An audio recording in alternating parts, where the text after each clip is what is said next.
شادی کے بعد رخصت ہو کر میں ٹرین سے اپنے سسرال جا رہی تھی۔ میری سہاگ رات بھی ٹرین میں ہی ہونی تھی۔ میں بے صبری سے اپنے شوہر کا انتظار کر رہی تھی۔ میں نے اپنے شوہر کو ابھی تک نہیں دیکھا تھا۔ جب میرا شوہر آیا تو اسے دیکھ کر میں بہت خوش ہوئی، کیونکہ وہ لمبے چوڑے قد کا مالک تھا۔ اس نے آتے ہی میرے ساتھ، میرا نام سمن ہے، آج میری شادی کا دن ہے۔ میرے گھر میں ساری تیاریاں جوش و خروش سے چل رہی ہیں۔ میرے بابا نے مجھے گریجویشن تک پڑھانے کے بعد میری شادی طے کر دی۔ میرے گاؤں میں ایسا ہی ہوتا ہے۔ یہاں پر لڑکیوں کو بہت کم ہی پڑھایا جاتا ہے اور 18 سال کی عمر ہوتے ہی انہیں بیاہ دیا جاتا ہے۔ میرے بابا نے بھی مجھے گریجویشن تک پڑھنے دیا، ورنہ بہت سی لڑکیاں تو میرے گاؤں میں ایسی بھی ہیں جو 12ویں تک کی پڑھ پائی تھیں۔ میری شادی مجھ سے اونچے خاندان میں ہو رہی تھی۔ ہم لوگ غریب گھرانے سے تعلق رکھتے تھے۔ میرا ایک چھوٹا بھائی اور ایک میں ہی ہوں۔ میں نے اپنی شادی کے کئی خواب دیکھ رکھے تھے، کیونکہ شادی سے پہلے تو اپنے دل کی کوئی بھی چیز نہیں لے پائی، تو میری ماں نے مجھ سے یہی کہا کہ اپنے دل کی ساری خواہشیں اپنے شوہر کے ساتھ ہی پوری کروں۔ مجھے امید بھی یہی تھی کہ میرا شوہر میری خواہشوں کا مان رکھے گا اور مجھے سمجھے گا، لیکن کچھ چیزیں ایسی تھیں جن سے مجھے ٹھیس پہنچ رہی تھی۔ میرے سسرال والوں کو میرے گھر سے جو بھی شادی کا سامان دیا جاتا تو وہ اس میں طرح طرح کی کمیاں نکالتے رہتے تھے اور میرے بابا سے اور بھی چیزوں کی مانگ کرتے تھے۔ میں نے اسی لیے کئی بار بابا جی سے کہا بھی کہ ایسا کرنا ٹھیک نہیں ہے، لیکن بابا جی کا کہنا تھا کہ وہ لوگ اونچے خاندان کے ہیں، ایسے میں تو تھوڑا بہت ہمیں ان کے آگے جھکنا ہی پڑے گا اور ان کی ڈیمانڈز کو پورا کرنا ہی پڑے گا، اور اسی میں ہماری بھلائی ہے، کیونکہ میں تجھے ایک اچھے خاندان میں بیاہنا چاہتا ہوں۔ ایک بار تیری شادی ہو جائے پھر کوئی جھنجھٹ ہی نہیں، پھر تو تم اس گھر کی بہو ہی بن چکی ہوگی۔ مجھے بھی اپنے بابا کی بات کبھی کبھی ٹھیک لگتی تو کبھی کبھی مجھے خود سمجھ میں نہیں آتا کہ نہ جانے میرا مستقبل کیا ہوگا۔ جب سے میری شادی طے ہوئی ہے ابھی تک میں نے اپنے ہونے والے شوہر کو دیکھا تک نہیں ہے، کیونکہ ہمارے ہاں یہی رواج ہے کہ شادی سے پہلے لڑکا لڑکی ایک دوسرے کو نہیں دیکھتے، صرف خاندان والے ہی دیکھتے ہیں اور انہی کی رضامندی سے شادی طے کر دی جاتی ہے۔ میں تو شروع سے ہی دیکھنے میں بہت خوبصورت تھی، اسی لیے میرے ہونے والے شوہر اظہر کے خاندان والوں نے جب مجھے پہلی بار دیکھا تو پہلی نظر میں ہی پسند کر لیا۔ وہ لوگ ہمارے گاؤں سے کافی دور کے ایک شہر میں رہتے ہیں، اس لیے بہت بڑی بارات میرے گھر پر نہیں آئی تھی، لیکن کتنے بھی کم لوگ کیوں نہ ہوں، شادی بیاہ میں تو بہت سارا کام بڑھ جاتا ہے، اسی لیے میرے بابا سارے انتظاموں کو لے کر بہت پریشان ہو رہے تھے کہ نہ جانے سب کچھ کیسے نپٹے گا اور سب اچھی طرح سے ہوگا بھی یا نہیں۔ لیکن خیر سب چیزیں ٹھیک سے ہو گئیں اور میری شادی اظہر کے ساتھ ہو گئی اور میں رخصت ہو کر ریلوے اسٹیشن پر آ چکی تھی۔ میرا دل بار بار اپنے شوہر کا چہرہ دیکھنے کو کر رہا تھا، لیکن چہرہ تو چھوڑو، میں تو اپنے شوہر کی جھلک تک نہیں دیکھ پا رہی تھی، کیونکہ میرے سسرال والوں نے ایک بہت بڑا لمبا سا گھونگھٹ میرے چہرے پر ڈال رکھا تھا، اور اوپر سے میرے سسرال کی جو عورتیں تھیں، میری ساس، نند اور باقی کے رشتہ دار، انہوں نے مجھے گھیرا ہوا تھا، جس کی وجہ سے میں اپنے شوہر سے نہ تو کچھ کہہ پا رہی تھی اور نہ ہی ان کی ایک جھلک دیکھ پا رہی تھی۔ پھر میں نے خود کو سمجھایا کہ بس کچھ گھنٹے کی ہی بات ہے، ابھی جب ہم ٹرین میں بیٹھ جائیں گے تو اس کے بعد تو میرا شوہر میرے پاس آ ہی جائے گا، تو اسی لیے مجھے کچھ گھنٹے تک کا اور صبر رکھنا ہوگا۔ اتنی تسلی تو میں کر ہی سکتی ہوں، مجھے پتا ہے کہ میرا شوہر بھی مجھے دیکھنے کے لیے تڑپ رہا ہوگا، جیسے کہ میں تڑپ رہی ہوں۔ میں دل ہی دل میں بڑا اترا رہی تھی کہ جب میرا شوہر مجھے پہلی بار دیکھے گا تو میری خوبصورتی دیکھ کر وہ مجھ میں ہی کھو جائے گا اور میری نہ جانے کتنی تعریفیں کرے گا۔ میں یہ ساری باتیں سوچ سوچ کر بار بار شرما رہی تھی اور خوش ہو رہی تھی۔ تھوڑی ہی دیر کے بعد ہماری ٹرین آ گئی اور ہم سب اپنے بک کیے ہوئے ڈبوں میں بیٹھ گئے، لیکن ابھی بھی میری ساس اور نند میرے ساتھ چپکی ہوئی تھی۔ میری ساس میرے پاس آ کر بیٹھی اور کہنے لگی، بہو اپنا گھونگھٹ اٹھا کر ذرا مجھے بھی تو اپنا چہرہ دکھا دو، میں بھی تو دل بھر کر اپنے اظہر کی دلہن کو دیکھوں۔ ان کی بات پر میں نے آہستہ سے سر ہلایا اور فوراً ہی اپنا گھونگھٹ اپنے چہرے سے ہٹا دیا، لیکن میں نے اپنی نظریں نیچی کر کے ہی رکھی۔ میرے چہرے کو دیکھتے ہی میری ساس، نند اور جو رشتہ دار تھے وہ کہنے لگیں کہ ماشاءاللہ بالکل چاند کے جیسی ہے، ہمارے اظہر کے تو نصیب کھل گئے۔ اس بار فوراً میری ساس بولی، نصیب تو اس کے کھل گئے ہیں جو میرے اظہر جیسا اسے ملا ہے، ورنہ اچھے اچھوں کو میرا اظہر نہیں ملتا۔ میری ساس مجھے سمجھاتے ہوئے کہنے لگی، دیکھو بہو میرے اظہر کا ہمیشہ خیال رکھنا اور اس کی کسی بھی بات کو کبھی مت ٹالنا، وہ جیسا کہے چپ چاپ ویسا کرنا، اب وہ تیرا شوہر ہے اور اس کی ہاں میں ہاں ملانا تیرا فرض ہے، اسی لیے اسے خوش رکھنا، سمجھ آیا؟ اور گھر کی ذمہ داری بھی اچھے سے نبھانا۔ زیادہ نخرے دکھانے کی کوئی ضرورت نہیں ہے، کیونکہ ہمارے یہاں لڑکیوں کی نئی نئی چونچلے بازیاں کوئی نہیں دیکھا کرتا۔ اسی لیے تو بھی یہ امید نہ رکھنا کہ تو اظہر کے ساتھ نخرے بازی کر پائے گی۔ اگر اسے خوش رکھے گی تو وہ بھی تیرا پورا خیال رکھے گا۔ میں نے چپ چاپ اپنا سر ہاں میں ہلا دیا۔ تھوڑی دیر میں میرے سسر بھی ڈبے میں آ گئے اور میری ساس سے کہنے لگے کہ چلو اچھا ہوا، سب کچھ اچھے سے نپٹ گیا۔ میری ساس کہنے لگی ہاں اچھا تو ہوا ہے، انتظام بھی اس کے باپ نے ٹھیک ٹھاک ہی کیا تھا، لیکن یہ جو ڈبہ بک کیا ہے یہ کچھ سستا نہیں لگ رہا۔ اگر تھوڑا اور اچھا ڈبہ بک کر دیتے تو نہ جانے کیا چلا جاتا۔ اس بات پر میرے سسر کہنے لگے کہ ارے اب رہنے بھی دو، اب تم کیا باتیں لے کر بیٹھ گئی ہو۔ تو میری ساس کہنے لگی کہ ارے جو بات وہ ہے وہی تو کہی جائے گی، آخر ہم لوگ بہت اونچے خاندان کے ہیں تو ہماری کسی بھی چیز میں کوئی کمی نہیں ہونی چاہیے۔ ابھی تو کپڑے وغیرہ بھی دیکھنا باقی ہیں، اگر مجھے ذرا سی بھی کسی چیز میں کوئی کمی لگی تو میں اس کے باپ کو بلا کر ساری بھرپائی کروا لوں گی۔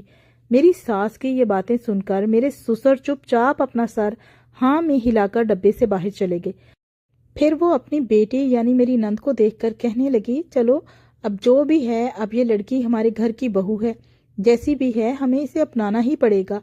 آخر کیا بھی کیا جا سکتا ہے، جو جتنا ملا ہے اتنے میں ہی ہمیں رہنا ہوگا۔ مجھے اپنی ساس کی یہ باتیں بہت ہی بری لگ رہی تھی، لیکن میں ان سے کچھ بھی نہیں کہہ سکتی تھی۔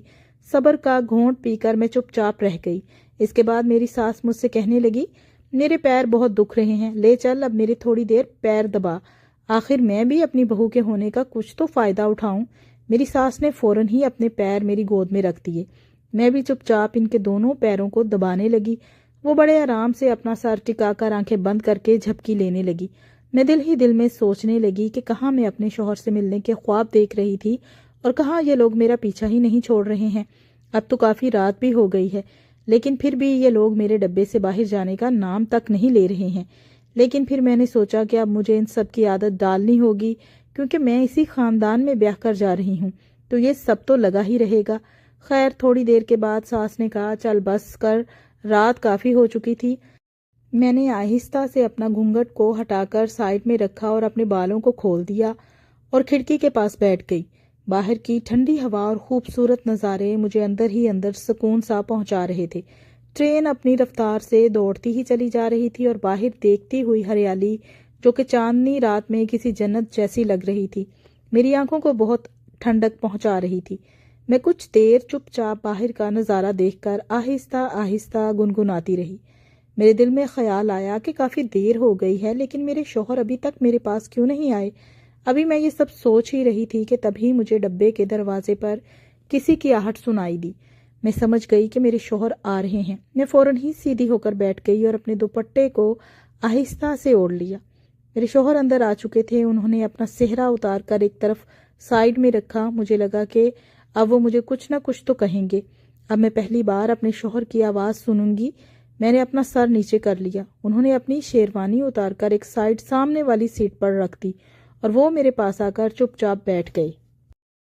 اس کے بعد انہوں نے آہستہ سے میری گردن پر ہاتھ رکھا اور میرے بالوں کو ایک طرف کیا۔ ان کے اس طرح کرنے سے میرے پورے جسم میں کرنٹ سا دوڑ گیا۔ ایسا لگا کہ جیسے مجھے کرنٹ کا جھٹکا لگا ہو۔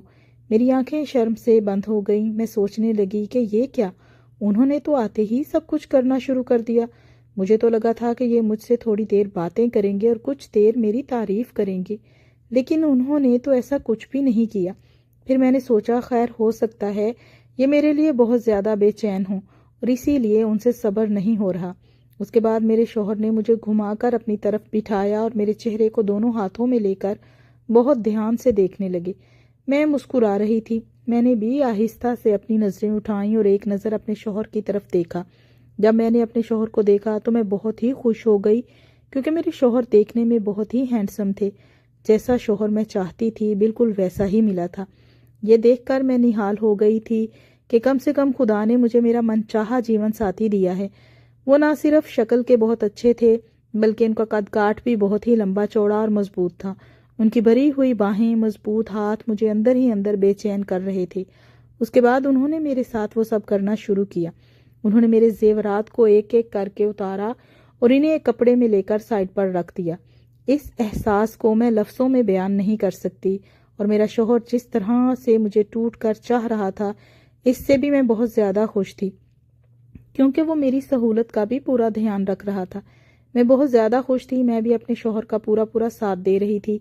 ادھر ٹرین کی رفتار تیز تھی، اس کے بعد وہاں جانے کب ملن کی تھکان سے ہم اس قدر چور ہوئے کہ کب میری آنکھ لگ گئی مجھے پتہ ہی نہیں چلا۔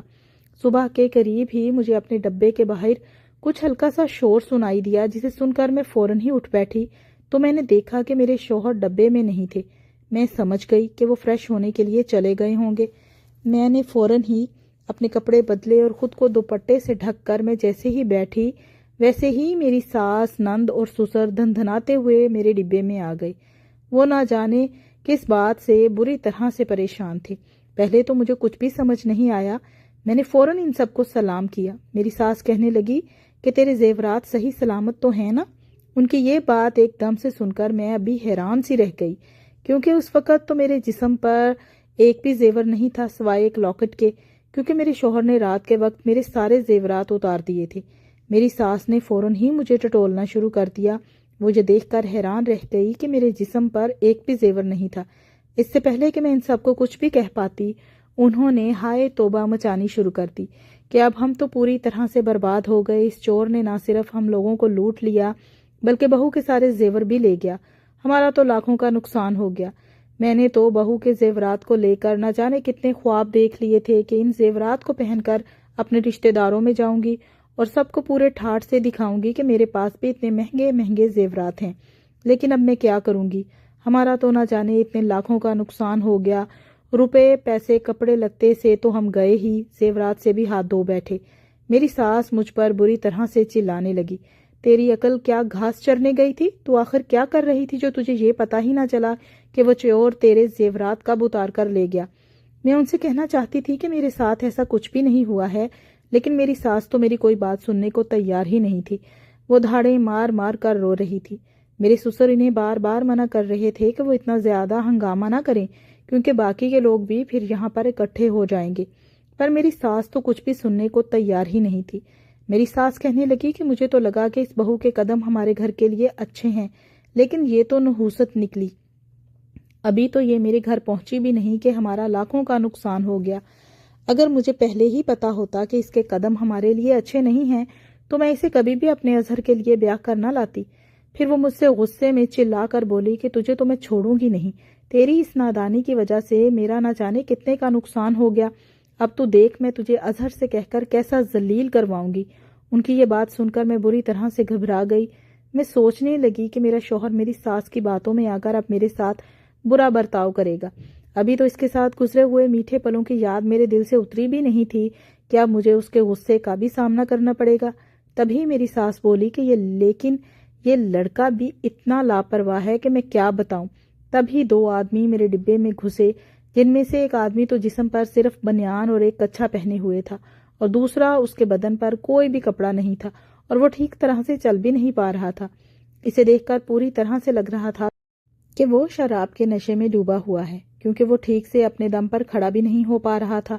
تبھی میری ساس ایک آدمی سے کہنے لگی کہ یہ تمہیں کہاں ملا؟ تو وہ کہنے لگا کہ ارے یہ تو باتھ روم کے ڈبے میں اسی طرح سے پڑا ہوا تھا، اس چور نے اسے بھی نہیں چھوڑا، اس کے کپڑے بھی اتار لیے اور اتنی مہنگی شیروانی ہم نے اس کے لیے خریدی تھی اور وہ چور تو اس شیروانی کو بھی لے کر فرار ہو گیا۔ میں بھی یہ سب سن کر رہی تھی، تبھی میری ساس اس آدمی سے کہنے لگی، دیکھ اظہر، تیری لگائی نے کتنی بڑی لاپرواہی کر دی ہے، اس نے اپنے سارے زیورات اس چور کے حوالے کر دیے۔ ارے جب وہ چور اس کے زیورات چرا کر لے جا رہا تھا تو اسے شور تو مچانا چاہیے تھا، لیکن یہ تو نہ جانے کون سا نشہ کر کے سوئی ہوئی تھی کہ اسے کچھ بھی پتا نہیں چلا۔ میری ساس کے منہ سے یہ باتیں سن کر میں نے آہستہ سے اپنی نظر اٹھا کر اس آدمی کو دیکھا جسے میری ساس اظہر کہہ کر پکار رہی تھی۔ اس کی شکل دیکھتے ہی میرے تو جیسے ہوش ہی اڑ گئے، کیونکہ جسے وہ اظہر اور میرا شوہر کہہ رہی تھی وہ تو وہ انسان تھا ہی نہیں جس نے میرے ساتھ کل رات سہاگ رات منائی تھی اور جسے میں اپنا شوہر سمجھ کر اپنا سب کچھ دے بیٹھی تھی۔ یہ تو ایک موٹا سا آدمی تھا جو کہ نشہ کیے ہوئے تھا۔ اسے دیکھ کر تو میرے ارمانوں پر پانی ہی پھر گیا۔ ساتھ ہی ساتھ میں یہ سب سوچ کر ہی پریشان ہو گئی کہ اگر کہیں ان میں سے کسی کو یہ بات پتہ چل گئی کہ وہ چور میرے ساتھ وہ سب کر گیا جو کہ ان کے بیٹے کو کرنا چاہیے تھا، تب تو یہ لوگ میرا نہ جانے کیا حال کریں گے۔ جب ہی وہ دوسرا آدمی کہنے لگا کہ یہ تو ساری رات باتھ روم کے اندر ہی پڑا رہا اور یہ بہو کے پاس آیا ہی نہیں۔ میرے سسر نے فوراً ہی اظہر کے اوپر ہاتھ اٹھاتے ہوئے کہا کہ یہ لڑکا کبھی نہیں سدھر سکتا۔ ارے کم سے کم کچھ تو شرم کرتے، کل رات ہی تو تیری بہو کے ساتھ پہلی رات تھی، کل تو کم سے کم تجھے بہو کا خیال کرنا ہی چاہیے تھا، لیکن تجھے تو نشے کی ایسی لت لگی ہے کہ کچھ بھی دکھائی ہی نہیں دیتا۔ تو نے ایک بار بھی بہو کے بارے میں سوچا نہیں کہ پوری رات وہ اکیلے تیرے بنا کیسے کاٹے گی؟ وہ کتنی بے صبری سے تیرا انتظار کر رہی ہوگی، لیکن تجھے تو کسی کی فکر ہی نہیں ہے۔ یہ سب تیری ماں کے لاڑ پیار سے بگاڑنے کا ہی نتیجہ ہے، جس کی وجہ سے تو کسی کی بات نہیں سنتا۔ میری سسر کا اتنا کہنا تھا کہ تبھی میری ساس میرے سسر پر چیخ کر کہنے لگی، خبردار جو تم نے میرے بیٹے سے کچھ بھی کہا، اس کی کیا غلطی ہے؟ غلطی تو اس لڑکی کی ہے۔ اس نے اگر ان سب چیزوں کا دھیان رکھا ہوتا تو آج ہمیں لاکھوں کا نقصان نہیں ہوتا۔ میں دل ہی دل میں سوچنے لگی کہ آخر یہ میرے ساتھ ایک ہی رات میں کیا ہو گیا۔ وہ اور نہ صرف میرے زیورات لے گیا بلکہ میری عزت کو بھی لے کر چلا گیا، اور اوپر سے مجھے اتنے برے سسرال والے ملے اور اتنے بیکار شوہر ملا کہ میں کیا بتاؤں۔ تبھی مجھے یاد آیا وہ چور میرے جب زیورات اتار رہا تھا تو انہیں ایک چھوٹی سی پوٹلی میں رکھتا جا رہا تھا۔ شاید وہ اسی لیے ایسا کر رہا تھا تاکہ میرے ساتھ وہ سب کرنے کے بعد وہ پوٹلی لے کر وہاں سے چپ چاپ چلا جائے۔ میں نے ادھر ادھر نظر دوڑائی، تبھی مجھے ایک لال رنگ کا کپڑا سیٹ کے نیچے نظر آیا۔ میں نے جھک کر فوراً اس کپڑے کو کھینچا تو وہی پوٹلی تھی جس میں اس نے سارے زیورات رکھے ہوئے تھے۔ جیسے ہی میں نے اس پوٹلی کو کھولا تو اس میں میرے سارے زیورات نکل آئے۔ میں نے جب ان زیورات کو نکال کر دیکھا تو میری ساس نے ایک جاہل عورت کی طرح فوراً ان سارے زیورات کو مجھ سے چھین لیا، اور اس کی آنکھیں لالچ سے چمکنے لگی اور وہ خوش ہو کر کہنے لگی کہ ارے واہ، زیورات تو چوری ہی نہیں ہوئے ہیں۔ میں تو اب تک کسی سوچ میں مری جا رہی تھی کہ میرے زیورات کہاں چلے گئے۔ شکر ہے میرے لاکھوں کے زیورات کو کچھ بھی نہیں ہوا۔ میں سوچنے لگی کہ میرے شوہر کی محنت کی کمائی سے بنوائے ہوئے زیورات پر یہ کیسے بے شرمی سے اپنا حق جما رہی ہے۔ اس کے بعد وہ مجھ سے کہنے لگی کہ جب تجھے پتا تھا کہ تو نے یہ زیورات پوٹلی میں نیچے کر کے رکھے ہوئے ہیں تو مجھے ابھی تک کیوں نہیں بتایا؟ میں کب سے ان کو لے کر کتنی پریشان ہو رہی تھی، کیا مجھے ہارٹ اٹیک آ جاتا اس کے بعد ہی تو بتاتی؟ میں نے آہستہ سے کہا، ماں جی میں تو کب سے آپ کو بتانے کی کوشش کر رہی تھی، لیکن آپ تو مجھے بولنے ہی نہیں دے رہی تھی۔ میری یہ بات سنتے ہی میری ساس کہنے لگی کہ اب جواب دیتی ہے مجھے؟ خبردار جو میری بات کا تو نے پلٹ کر جواب دیا۔ میرے سسر نے فوراً میری سائڈ لیتے ہوئے کہا کہ اس میں بہو غلط کیا کہہ رہی ہے؟ تم اسے اتنی دیر سے بولنے بھی تو نہیں دے رہی تھی، تو آخر وہ بیچاری کیا کرتی؟ تم ہی دیکھ لو ہمیں کتنی سمجھدار بہو ملی ہے۔ اس نے پہلے ہی اپنے سارے زیورات کو اتار کر ایک طرف حفاظت سے رکھ دیا تھا۔ اگر وہ ایسا نہ کرتی تو شاید وہ چور اس کے زیورات بھی لے کر فرار ہو جاتا۔ اس بات پر میری ساس میری طرف گھور گھور کر دیکھنے لگی، کہنے لگی کہ اب جو ہوا سو ہوا، روپوں کا اور کپڑوں کا تو نقصان ہو ہی گیا، تو اب کیا کیا جائے؟ یہ اب اس کے منحوس قدموں کی وجہ سے ہوا ہے۔ میں نے اپنی ساس سے کہا، ماں جی اب اس میں کیا بھی کیا جا سکتا ہے؟ کیا پتا تھا کہ چور ایسا کر جائے گا؟ اب چاہے جو بھی ہو، اب آخر ہوں تو میں آپ کے ہی گھر کی بہو، آپ کے ہی گھر کی عزت، تو اب میں بھی چاہے جیسی بھی ہوں، لیکن اب تو میرا نام آپ سے جڑ گیا ہے، تو اب کچھ بھی نہیں کیا جا سکتا۔ میں نے بھی اپنی ساس پر اسی بات کا پلٹوار کیا جو انہوں نے میرے لیے کہی تھی۔ پہلے تو میں دل ہی دل میں اس بات کو لے کر بہت ہی شرمندہ تھی کہ ایک چور میرے ساتھ وہ سب کر گیا، لیکن اب میں بالکل بھی شرمندہ نہیں تھی۔ میں یہی سوچنے لگی کہ ان کے جیسے لوگوں کے ساتھ یہی ہونا چاہیے۔ میری شادی ایک ایسی انسان سے کروا دی گئی جسے نشے کے علاوہ کچھ نہیں سوچتا۔ کم سے کم مجھے ایک بار ہی صحیح، لیکن اصلی مرد کا سکھ تو ملا، اور اس سکھ کو میں زندگی بھر اپنے اندر محسوس کر کے رہ سکتی ہوں۔ سچ میں چاہے کچھ بھی ہو، لیکن وہ اصلی مرد تھا۔ اس نے مجھے جو سکھ دیا وہ یہ موٹا آدمی کبھی بھی نہیں دے سکتا تھا۔ میری جیسی خوبصورت لڑکی کو اس کے جیسا آدمی ملنا چاہیے تھا، لیکن میری پھوٹی قسمت جو ایسا شوہر ملا۔ لیکن کم سے کم میری پہلی رات خراب تو نہیں ہوئی، اور اس چور نے میرے ساتھ بھی اتنی وفاداری تو نبھائی۔ اس نے میرے ساتھ وہ سب کرنے کے بعد بھی میرا ایک بھی زیور لے کر نہیں گیا۔ یہی سوچ کر میں دل ہی دل میں مسکرانے لگی۔ تو میری ساس مجھ سے بولی کہ تو اتنا مسکرا کیوں رہی ہے؟ تو میں نے بہانہ بناتے ہوئے کہا کہ وہ دراصل ماں جی میں خوش ہو رہی ہوں کہ ہمارے زیور بچ گئے، اور اب آپ اپنے رشتہ داروں میں ان زیورات کو پہن کر آرام سے جا سکتی ہیں۔ میری اس بات پر میری ساس بولی کہ ہاں یہ تو ٹھیک ہی کہہ رہی ہے، اور اس کے بعد وہ سب میرے ڈبے سے چلے گئے۔ میرا شوہر بھی میرے سسر کے ساتھ ڈبے سے باہر چلا گیا، اور میں ایک بار پھر چپ چاپ کھڑکی کے پاس بیٹھ کر باہر کے نظارے کو دیکھنے لگی اور دل ہی دل میں گنگنانے لگی۔ اگر آپ کو یہ سٹوری اچھی لگی ہے تو پلیز اسے لائک کر کے چینل کو سبسکرائب کر دیجیے گا۔ شکریہ۔